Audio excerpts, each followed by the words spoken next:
Hey, everybody. Welcome into the podcast. We are back with another, what do you want to call it, Brad? A mini episode? A mini-sode? Mini episode. Mini episode.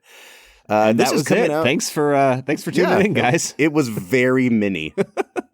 We're coming at you the Monday after Thanksgiving, but we're actually recording this 2 days before Thanksgiving. So, Brad, happy pre-Thanksgiving to you, my good friend. Right back at you, my man. Also, we're recording this like a day, 1 day before Bob's birthday? Yeah, we are. Because you're the 24th, right? I am indeed. Hey, nailed it. Film and Whiskey Nation, I want to hear big shout-outs from my boy, Bobby Book. Get those birthday shout-outs out there. The big 3-1. Yeah, dude. So listen, we're going out of order in terms of how we're releasing episodes. Normally, we always do our regular episodes on Mondays, but we released the Tom Hanks, The Terminal episode on Thursday to go along with our Hanksgiving theme. But we don't quite want to drop the Thanksgiving theme yet. Brad, as our listeners recover from the food coma that they've just gone through, I want to hear from you real quick. Like, what is your platonic ideal of a Thanksgiving dinner? What do you like? What do you pass on when you go to Thanksgiving? Of the food or the experience? Oh, of the food. Like, okay. The platonic ideal of a Thanksgiving dinner is massive, just big homemade buns or rolls, whatever you want to call them. I'm down with Hawaiian rolls. Like, I'm not against them. I just really prefer like the really big homemade rolls. Sure. Right. You slop of just heaping, if it's not at least half your plate, you're doing it wrong, amount of mashed potatoes. You make a big bowl in the middle, throw just a crap ton of gravy on it, put corn in it, grab as much turkey as you can, and then you take that plate with like 3 rolls, turkey, mashed potatoes, corn, gravy, and you cut your rolls open, put a little bit of butter in, and then you just slop as much of everything else that's on the plate into the roll and eat it like a sandwich. That is the platonic ideal of a Thanksgiving I love meal. it. Everything you can fit between a roll that you've cut in half. That's the platonic ideal. Yeah, dude, that is it for me. What about you? Well, my wife and I have been talking about this, and it's kind of been my hot take on Thanksgiving for years now, but I think that turkey might be my least favorite food at the Thanksgiving table. Like, honestly, dude, there's a reason I throw it in with the mashed potatoes and gravy. You have to have something to keep it moist, because no matter how you cook the turkey, like, it's going to dry out. And honestly, like, if someone brought a rotisserie chicken to Thanksgiving instead of a turkey, I'd be fine with that. It's like it's the same flavor. I don't need to have turkey. And if you made me choose between like all of the sides or the meat, this is probably the one meal where I'd be like, yeah, give me the sides, give me the stuffing, give me the mashed potatoes, whatever else, you know what I mean, like a green bean casserole or whatever. I'll eat all that and pass on the turkey. Yeah, I will say I'm normally with you. Throughout the years, there's been varying levels of moistness to the turkey at our family Thanksgivings. But I will say, when turkey is done right and when it stays moist, I genuinely like it on its own. But for the most part, white meat turkey, it's just so hard to keep from drying out. Yeah. So I'm with you, man. Well, one way that you can keep yourself from drying out at Thanksgiving is to have a little glass of whiskey alongside your meal. And we've got a really interesting fall-themed whiskey that we're drinking today. Here's the fun part. I have not told Brad a single thing about this whiskey. I've been working behind the scenes with the distillery, and the whiskey that we're drinking today is called Bird of Courage. It's from Tamworth Distilling in Tamworth, New Hampshire, a distillery that I had never heard of until a few weeks ago. They're a very small operation. We have this whiskey poured out in front of us. I gave Brad a sample, but you are going into this absolutely blind, correct? Oh, 100%, dude. You just texted me and we're like, hey, we need to jump on for 10 minutes and drink this whiskey.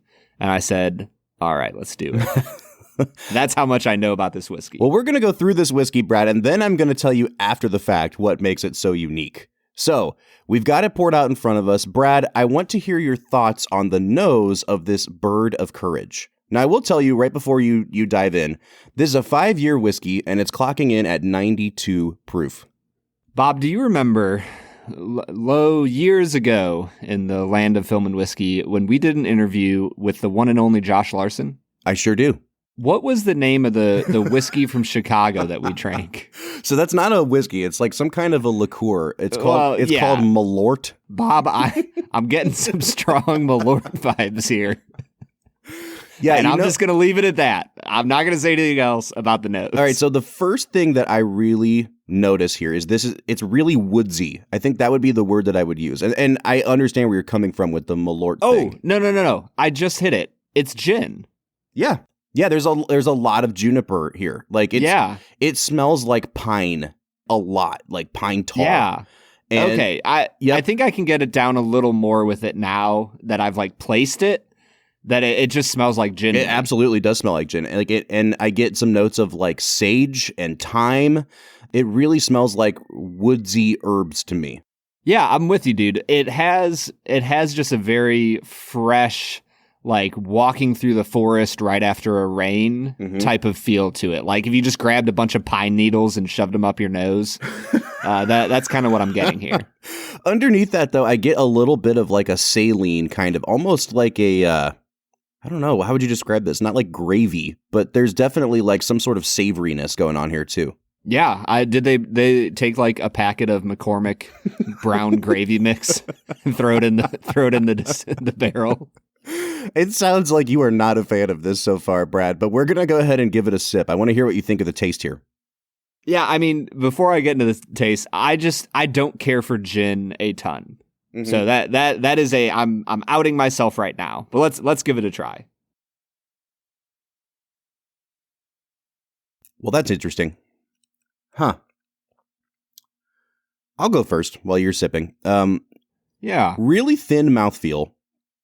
Not unpleasant until it gets to the back of your palate. And then all that woodsiness kind of comes back through. It does not taste like gin. It tastes like pine. And when you swallow, I think that kind of almost Malort flavoring comes out on this for sure. Like it's, man, I don't know how to describe it. It's not black licorice, but it has that sort of like, almost like tannic thing going on that, oh man, it's like if you steeped your black tea with pine needles. That's kind of what I'm getting on the flavor here. Yeah, honestly, Bob, based on the nose, I was not looking forward to this. It's actually a decent palate. It is so vastly different than any other whiskey I've ever had that I don't really know what to do with it. I can't categorize it in my brain. But you're right. It is very woody. It reminds me less of gin once it's in my mouth. I think that if it struggles in any area, it really is the finish. It kind of turns almost like a chalky sweet for me. Like, what are the like Necco wafers? Like bottle cap, Necco wafers. It kind of reminds me of that a little bit. Okay. Like barely fruity, but sickly, chalky sweet. I don't know. It's kind of weird. See, for me, I keep getting these little like wisps of some sort of like flavoring packet. And you were joking about the McCormick thing, but this, like, I got almost like the little MSG packets from like a pack of ramen noodles. Like there was just a touch of that on here. And Brad, I'm going to go ahead and reveal what we're drinking here today because I really want to hear your reaction. So this product is called Bird of Courage. It's from Tamworth Distilling. And what they do, what I can find about Tamworth online, even from their website, is that they just like to do really weird experimental things with whiskey. So they'll start out with a base whiskey, and then they will infuse it or blend it with some sort of product that you would never think would go with whiskey. And what they did for this was they literally cooked an entire Thanksgiving meal, and then they infused this bourbon with the Thanksgiving meal. They put it into a vacuum evaporator to get all the bits out of it. And then what came out of it was this. So this is literally called a roast turkey flavored whiskey. So like on their website, I'm going to read you what they put about this product. They used apples and cranberries. They used celery, corn, parsley, and then they finished it off with a legitimate roasted turkey.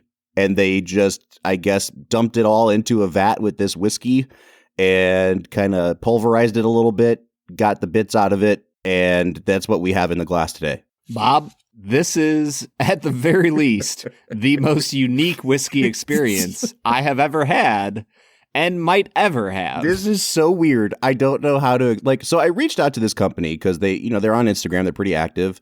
And I was unaware of what their lineup looked like. And then I get this press release and they're like, hey, we'd love to send you a bottle of this. It's a roast turkey flavored whiskey. And I read it and I was like, I don't know that I want to drink that. And then I was like, what am I talking about? Like, we have a podcast. Of course I'm going to drink this. This is like a brilliant thing to mash up with Thanksgiving. So I got to say, Tamworth, if nothing else, you guys are doing some really, really unique things that no one else in the industry is doing, for better or for worse. Yeah, honestly, at the end of the day, this is going to sound like an insult, and I don't want it to. But this is eminently drinkable. Mm-hmm. Like it's not bad. If you told me all of that, I would tell you, Bob, that's going to be a bad whiskey. Yeah, 100%. And I can say with certainty and confidence, it is not a bad whiskey, and that we have had worse whiskeys on this podcast. We 100% have, that are not trying to put a whole Thanksgiving meal into the whiskey. Yes, exactly. Yeah. So it doesn't, I'll give it its props. It doesn't taste young. It is fantastically unique and interesting, and it's not your typical bourbon that everybody else is chasing after. So honestly, Tamworth, hats off to you, man. You guys are doing some weird, funky, cool stuff. I'm in, man. All right, so knowing what goes into this now, knowing that there is like a whole Thanksgiving meal in here, is there anything, thinking back on it or maybe re-nosing it, that you can actually pick out? I didn't want to mislead you up front. I didn't want to tell you like, oh, keep an eye out for these things, because then you'd find them. You know what I mean? Like if I call your attention to it, you're going to notice it. But honestly, for me, I knew what was in it, but I also really did get those kind of like saline, roasted, basted turkey notes on here, in addition to the sort of like sagey, rosemary, thyme, kind of pine flavor profile. Yeah, I was going to say the seasoning that goes on a turkey, I think kind of came through. And the other part for me that was interesting, that you talked about them having apples in there. I feel like the finish of this tasted like a dried out apple. I think if I had to finish, or if I had to land somewhere on the finish, it kind of reminded me of like eating dried apples. Mm-hmm. And it genuinely wasn't bad. It wasn't like my favorite thing in the world, but it was interesting and unique. And to go from such a savory when I say spicy, I don't mean like pepper spice. I mean just like the herbal spices. Mm-hmm. To go from such herbal tastes into kind of a sweet bit of an apple finish was unique and fascinating. And genuinely, I don't know, I'll give it a score, Bob. If I had to score this out of 50, like we normally score our whiskeys, I think I would give it like a 28 to 30. Mm-hmm. Not something that I'm going to buy every day, but something that I would genuinely bring out and be like, hey, try this. It's fascinating. Well, and I never want to demean a company. I don't want to make it sound like I'm insulting them by calling something gimmicky. You know what I mean? Because like a lot of work clearly went into making this, and it seems like it was very much a handcrafted kind of thing. But at the end of the day, like there's a reason they're releasing it at Thanksgiving. Do you know what I mean? Like this is only a whiskey you drink at one time of year. And if you're going to have a quote unquote gimmicky whiskey like this, I think it's worth having a bottle just for the story behind it. And you can tell people like, yeah, there's turkey in this whiskey. And it sounds like something people would be like, ew, gross. But you try it and like legitimately to say that it's not bad is a pretty high compliment. Yeah. Yeah. I mean, it kind of feels like, that YouTube series, Will It Blend? But this version is, will it still taste good? And the answer, in the case of Tamworth Bird of Courage, is yes, it still tastes good. Well, not the best whiskey I've ever had, but it's solid. Well, we want to say thank you once again to Tamworth for sending us this super unique sample of whiskey. Brad, I know that this is coming out after Thanksgiving, but since we're recording a few days early, happy Thanksgiving to you, my friend. I hope it's a good one. Hey, man, happy birthday and happy Thanksgiving to you as well. We will be back next Monday with another regularly scheduled episode. But until then, I'm Bob Book. I'm Brad G. And we'll see you next time.